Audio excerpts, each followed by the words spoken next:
Hi అండి. మనం ఈరోజు పీతల కూర ఎలా చేద్దామో చూద్దాం రండి. 1 కిలో పీతలు తీసుకున్నాను. 3 పచ్చిమిరపకాయలు ముక్కలుగా కట్ చేసుకొని, పచ్చిమిరపకాయలు, ఉల్లిపాయలు 3, ఆయిల్, అల్లం పేస్టు, ఉల్లిపాయలు పచ్చిమిర్చి పేస్టు, కారం, పసుపు, ఉప్పు, గసాలు పేస్ట్ చేసుకున్నాము. చింతపండు నానబెట్టుకొని, ధనియాల పౌడరు, కొత్తిమీర. ఇప్పుడు అండి గిన్నె తీసుకొని గిన్నెలో పీతలు వేసుకొని కారము, పసుపు, ఉప్పు దాంట్లో వేసుకొని బాగా కలుపుకోవాలండి.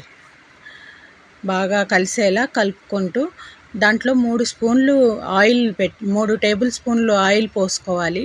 అది ఎందుకంటే పొడి పొడిగా ఉంటుంది కదండి, అది పట్టదు కాబట్టి ముక్కకి 3 స్పూన్ల ఆయిల్ పోసుకొని ముక్కలకి కారం, ఉప్పు, పసుపు బాగా పట్టేలాగా కలిపి పెట్టుకోవాలి. తర్వాత గిన్నె పెట్టుకొని 150 గ్రామ్స్ నుంచి 200 గ్రామ్స్ వరకు ఆయిల్ పోసుకోవాలి. ఆయిల్ బాగా వేడెక్కాలి. మీడియం ఫ్లేమ్లోనే పెట్టుకోండి, సిమ్లో పెట్టుకోక్కర్లేదు. మీడియం ఫ్లేమ్లో పెట్టుకోండి, పెద్ద సెక పెడితే మాడిపోతుంది. అందుకనేసి మీడియం ఫ్లేమ్లోనే బాగా కాగాక ఆయిల్, ఇప్పుడు పచ్చిమిరపకాయలు ఒక 6, 3 ఉల్లిపాయలు ముక్కలుగా కట్ చేసుకొని పొడవుగా పెట్టుకున్నాను. అవి వేసుకొని బాగా ఫ్రై చేస్తూ ఉండాలండి. మీడియం ఫ్లేమ్ మీదే ఉల్లిపాయ, పచ్చిమిరపకాయలు ఫ్రై చేసుకుంటూ ఉండాలి. మీరు ఎలా చేసుకుంటారో పీతల కూర కామెంట్లో చెప్పండి. మేమైతే ఆంధ్ర స్టైల్లో ఇలాగే చేసుకుంటామండి. మేము ఆంధ్ర వాళ్ళము. ఆంధ్ర స్టైల్లో పీతల కూర ఇలాగే చేస్తారు. ఉల్లిపాయ, పచ్చిమిరపకాయలు బాగా వేగాక ఉల్లిపాయలు, పచ్చిమిర్చి కలిపి పేస్ట్ చేసి పెట్టుకున్నాం కదండి, ఆ పేస్ట్ 3 ఉల్లిపాయలు, 3 పచ్చిమిరపకాయలు కలిపి పేస్ట్ చేసి పెట్టాను. ఆ పేస్ట్ కూడా ఈ ఉల్లిపాయలు సగం వేగిన తర్వాత ఆ పేస్ట్ కూడా ఇందులో వేసుకొని బాగా మీడియం ఫ్లేమ్లోనే బాగా ఫ్రై అవ్వాలండి. ఆయిల్ పైకి తేలేటట్లుగా చక్కగా పచ్చివాసన పోయేలాగా ఫ్రై చేసుకుంటూ ఉండాలి. బాగా అవి ఫ్రై అవ్వాక అప్పుడు మనము సిమ్లోనే ఉంచుకోవచ్చు. తర్వాత ఇప్పుడు మాత్రం మీడియం ఫ్లేమ్లో పెట్టుకొని బాగా ఫ్రై చేయాలండి వాటిని, పచ్చివాసన పోయేలాగా. తర్వాత అల్లం వెల్లుల్లి పేస్ట్ 3 టేబుల్ స్పూన్లు తీసుకున్నాను. ఒక 50 గ్రామ్స్ దాకా ఉంటుంది. అల్లం వెల్లుల్లి పేస్టు, ఆ ఉల్లిపాయ పేస్టు మొత్తం బాగా ఫ్రై అయ్యేలాగా కలుపుకుంటూ ఫ్రై చేసుకోవాలండి. అవి మొత్తం మిక్స్ అయ్యి చక్కగా ఆయిల్లో ఫ్రై అవ్వాలి. అవి పచ్చివాసన పోయి మంచి వాసన వచ్చేటట్లుగా ఫ్రై చేసుకోవాలి. అవి కొంచెం వేగేది మనకు తెలుస్తుంది, ఆయిల్ పైకి తేలుతూ ఉంటుంది. ఆ ఫ్రై అంతా కొంచెం నేను మధ్యలో మళ్ళీ ఆయిల్ చాలక మళ్ళీ ఒక 50 గ్రామ్స్ దాకా కలిపాను. ఆయిల్ మొత్తం టోటల్ 200 గ్రామ్స్ దాకా పట్టింది ఆయిల్.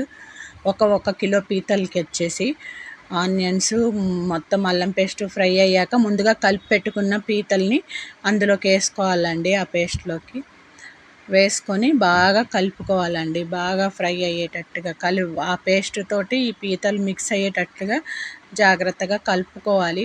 అది నేను medium size non stick pan పెట్టాను, అందుకనే కొంచెం నాకు ఇబ్బంది అయింది కలపడానికి. కొంచెం పెద్దదే పెట్టుకోండి. మీరు నాన్ స్టిక్ ఇష్టం లేకపోతే మామూలు మీరు వండుకునేవి ఉంటాయి కదండి, చేపలు వండుకునేది ఉంటుంది కదా, దాంట్లో అయితే కొంచెం ఫ్రీగా వెడల్పుగా ఉంటుంది. కానీ అడుగంటకుండా జాగ్రత్తగా కలుపుకుంటూ ఉండాలి. అలా బాగా కలుపుకున్న తర్వాత దాన్ని బాగా నూనె పైకి తేలుతూ ఉండాలండి. కొంచెం బాగా ఫ్రై అయినప్పుడు మనకి అర్థమైపోతుంది అది. అప్పుడు మనం ఏం చేయాలంటే సిమ్లో పెట్టుకోవాలి. కొంచెం మూత పెట్టుకొని సిమ్లో ఒక 20 నిమిషాల పాటు దాన్ని ఉంచాలి. మధ్యలో కలుపుకుంటూ ఉండాలండి, లేకపోతే అడుగంటేస్తుంది. అడుగంటితే అస్సలు బాగోదు కూర. మొత్తము మధ్యలో చక్కగా నీట్గా కలుపుకుంటూ ముక్కలకి పట్టేటట్లుగా అది ఆయిల్ పైకి తేలేటట్లుగా అది ఉడికిన వాసన కూడా వస్తుంది. అదిగోండి ఆయిల్ పైకి వచ్చింది. ఆ విధంగా బాగా మగ్గిన తర్వాత మనము నిదానంగా సిమ్లోనే ఉంచి దాన్ని ముందుగా తీసి పెట్టుకున్నాం కదండి, నానబెట్టుకున్నాం కదా చింతపండు, ఆ చింతపండు బాగా పిసికి గుజ్జు తీసుకోవాలండి. గుజ్జు తీసుకొని ఆ చింతపండు గుజ్జుని దాంట్లో పోసుకొని బాగా కలుపుకోవాలి.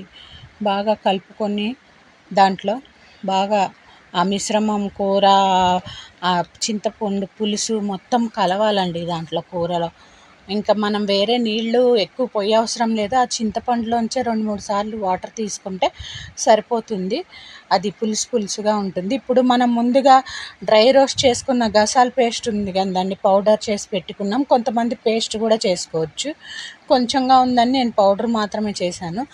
దాన్ని ఇప్పుడు ఈ టైంలో కలుపుకోవాలి. మనం కలుపుకొని బాగా కూరని కలుపుకొని ఆ చింతపులుసు ఈ గసాల పేస్టు మొత్తం కలుపుకున్న తర్వాత ధనియాల పౌడర్ అండి, లాస్ట్లో కొంచెం కూర మగ్గుతుందనంగా ఎగిరిపోతుందనంగా ధనియాలు, చెక్క, లవంగా, యాలకులు డ్రై రోస్ట్ చేసి నేను పౌడర్ చేసి పెట్టుకున్నానండి. ఆ పౌడరు 2 టేబుల్ స్పూన్లు వేసాను కిలో పీతలకు వచ్చి.